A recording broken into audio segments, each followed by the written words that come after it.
originally I was going to be a journalism student in undergrad when I went to UT, and I've always loved to write and always loved to kind of express myself through the written word. And when I was 19, I was in my second year at UT, and my father passed away very, very suddenly.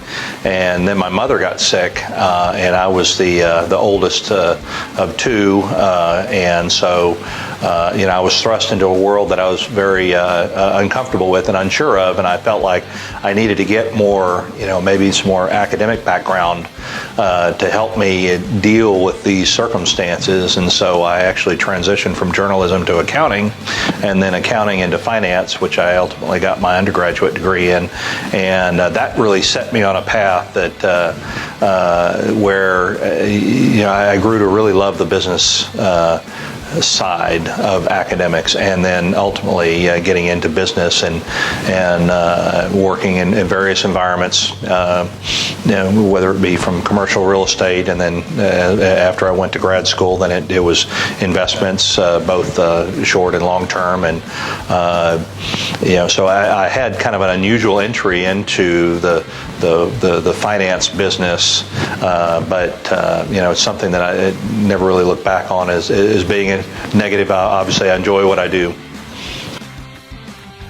So in founding BKA Wealth, it really fulfilled a dream for me to be able to take all of my collective experience and interactions with clients and the portfolio management background, the research background, all of those elements that I had been exposed to for many, many years in a firm, and kind of apply them in a very very diligent way, because I felt like, Jeff and I could put together a firm that was, very powerful, meeting an unmet need here in this part of the world, and do it in a way where we're independent. We're not a brokerage firm.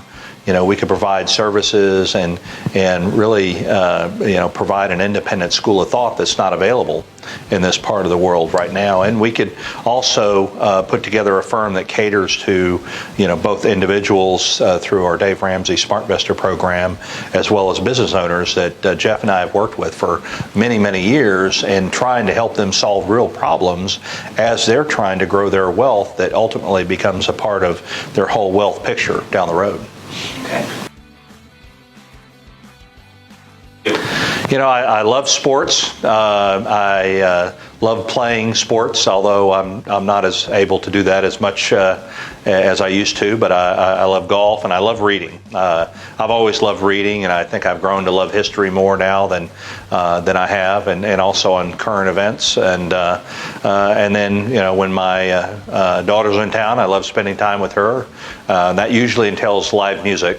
So she loves live music as well as much as I do, and we both love classical rock. So wherever we can find a cover band that can play our brand of music, we certainly do that. And then with my son, it's all sports all the time. So he's kind of my wingman for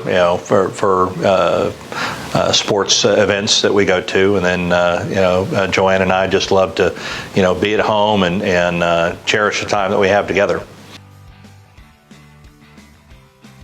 Well, something that people don't know about me is that back when our high school was thought it was 50 years old, that happened to coincide with my senior year, and so Steve Miller and Boss Skaggs are both alumni of my high school, and they both came to play. And so what some people don't know is that I had a chance to be a roadie for Steve Miller and Boss Skaggs for a day, which was kind of cool. And I wasn't union labor, but they didn't invite me back, so something went awry there, I guess. But it was a lot of fun. But